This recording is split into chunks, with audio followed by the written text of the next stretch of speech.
तो स्वागत है हमारे YouTube चैनल UW उर्दू वाला में, जो आज क्लास 10th के रोशनी से लेकर आए हैं चैप्टर नंबर 2, जिस अफसाना के नाम है सेकेंड हैंड। जो यह कहानी आपको सुनने में इंटरेस्टिंग मिलेगा और हंसी भी आएगा। तो यह अफसाना है जिसका नाम है सेकेंड हैंड। यह अफसाना जुबान मलयालम में लिखी गई है। तो मलयालम जुबान भाषा केरल में बोली जाती है। अगर ऑब्जेक्टिव क्वेश्चन इस तरह से पूछे तो आप आंसर राइट मारिएगा। सेकेंड हैंड अफसाना किस जुबान में लिखी गई है? मलयालम जुबान में।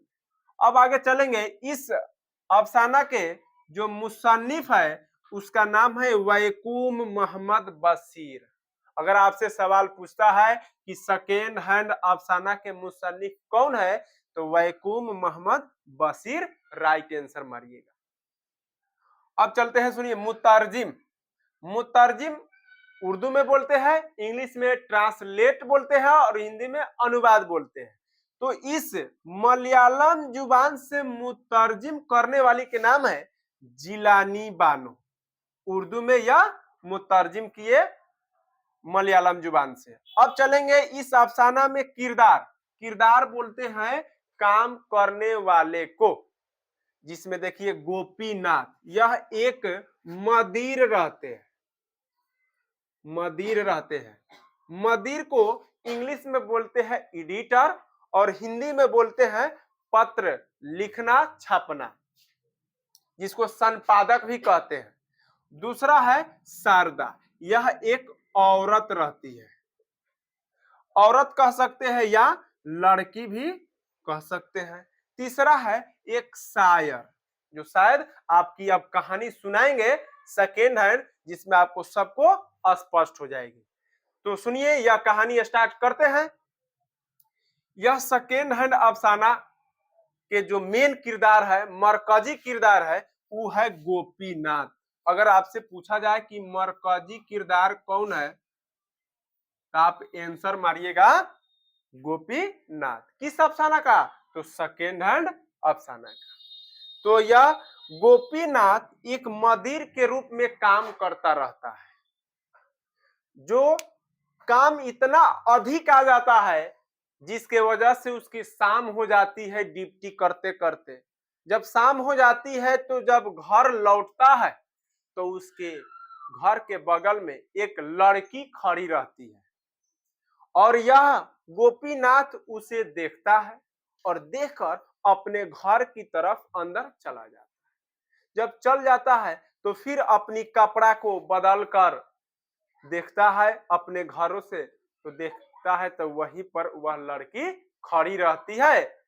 तो यह गोपीनाथ कहता है कि एक काम करो ना, कि शाम हो गई, अंधेरा छा जाएगी, तुम क्या करो, हमारे घर में चले आओ। तो इस बात सुनकर वह लड़की रहती है जिसका नाम शारदा है, गोपीनाथ के घर में चली आती है। और आने के बाद गोपीनाथ कहता है उस लड़की से कि ठंडी का तो दिन है, तो तुम क्या करो, यह लो कपड़ा और हमारे बगल वाले रूम में जाकर बदल कर लीजिए। तो आगे चलकर कपड़ा बदल लेती है। रात हो गई। रात होने के बाद सुबह हुई। गोपीनाथ क्या करते हैं, अपने घरों में चाय बनाते हैं और चाय को जरा अपने खुद पीते हैं और उस औरत लड़की यानी शारदा को भी पिलाते हैं। पिलाकर समय हुआ, वक्त हुआ, तो यह गोपीनाथ अब चल जाते हैं अपनी काम करने मदिर के रूप में, जहां एडिटर के रूप में काम करते थे वहां चले जाते हैं। और यह जाते हैं तो जाते वक्त यह कह देते हैं गोपीनाथ कि ठीक है, जब सुबह हो जाएगी, खूब फ्रेश हो जाएगा, 12 बज जाएगा, तो अपना घर की तरफ चले जाएगी। तो गोपीनाथ जाकर काम कर कर फिर शाम को लौटता है जब अपने घर, तो देखता है अपने घर में कि शारदा अभी गई नहीं है। तो गोपीनाथ कहता है कि तुम्हारा नाम क्या है? तो यह बतलाती है कि मेरा नाम शारदा है। तुम कहाँ घर, तुम्हारा घर कहाँ है, तुम कहाँ से आई हो। तो गोपीनाथ से यह कहती है शारदा कि मेरा कोई घर नहीं है, मेरा कोई लोग नहीं है। तो गोपीनाथ कहता है कि ऐसी बात है, तो क्या करो, क्या समस्या हुई है तुम्हारे साथ, क्या परेशानी है कि तुम इतनी रात को घूमती है आती है। तो शारदा कहती है कि मेरा बगल शहर के में हमारे बदन से एक बच्चा जन्म लिया। और तो गोपीनाथ कहता है तुम्हारा पति भी होगा, शौहर भी होगा। तो शारदा कहती नहीं, मेरा कोई पति कोई पत्नी पत्नी किसी का हुआ नहीं हूं, वह एक शायर थे जिसे हम मोहब्बत करते थे। और वह शायर एक दिन कहते थे कि मैं तुम्ही से क्या करेंगे, शादी करेंगे। तो इस लालच में वह दोनों क्या किए, मोहब्बत किए, जिसमें से एक बच्चा जन्म हुआ और वह भी बच्चा वफात हो गई, यानी कि मृत्यु हो गई। तो इसलिए मैं अकेला हूं। तो गोपीनाथ कहता है ऐसी बात है, अच्छा ठीक है चलो सो जाओ। तो वह गोपीनाथ उस शारदा से कहती है कि तुम क्या करो कि हमारे बिस्तर पर सो जाओ और मैं नीचा कुछ चटाई बिछाकर मैं सो जाऊंगा। तो इस तरह से रात कट जाती है। फिर सुबह होती है तो गोपीनाथ चाय बनाता है और चाय खुद भी पीता है और उसको भी पिलाता है। फिर समय हो जाता है तो गोपीनाथ निकल जाता है अपनी काम पर। तो फिर शाम को वक्त जब गोपीनाथ आता है घर पर तो शारदा से यह कहते हैं कि बुरा ना मानो तो मैं एक बात कहूं। तो शारदा कहती है जी बोलिए। तो यह तो रोई रहती है, काफी इसकी परेशानी है, समस्या है। और जानबे करते हैं कि औरत की सबसे बड़ी मर्यादा होती है, ये तो सबकी पता है, इज्जत होती है। गोपीनाथ कहता है शारदा से कि मैं तुमसे शादी करना चाहता हूं। तो शारदा तैयार हो जाती है, दोनों में शादी हो जाती है। तो शादी होकर फिर खाना वाना बनता है, दोनों कोई खाता है। और फिर कल होकर गोपीनाथ चला जाता है मंदिर पर काम करने। तो हुआ क्या, गोपीनाथ फिर जब छपाई कर रहे होते हैं एडिटर के रूप में, तो इसको खबर मालूम चलता है कि शहर में एक शायरों लोग का आना है और वहां कुछ मुआयना होगी, बातें होगी। तो जरा हमारा भी चलेंगे सुनने की क्या शायर लोग क्या कहते हैं। तो आता है शाम को गोपीनाथ अपने घर और शारदा को कहता है कि कल हम लोगों की चलना है पास की गांव की शहर में, जिसमें शायरों लोग का आना है और शायर लोग क्या बोलते हैं जरा चलेंगे। दोनों कोई तैयार हो जाते हैं, खाना पीना खाकर दोनों कोई निकल पड़ते हैं।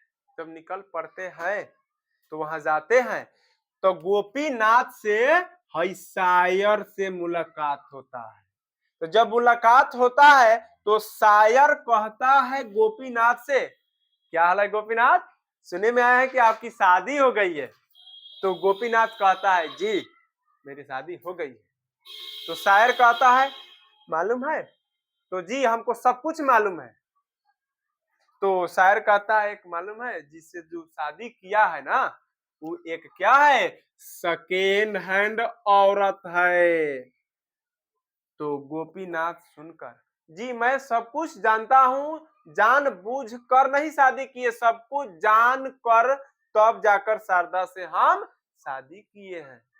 तो इस बात सुनकर दोनों आपस में गोपीनाथ और शायर बात करते रहते हैं।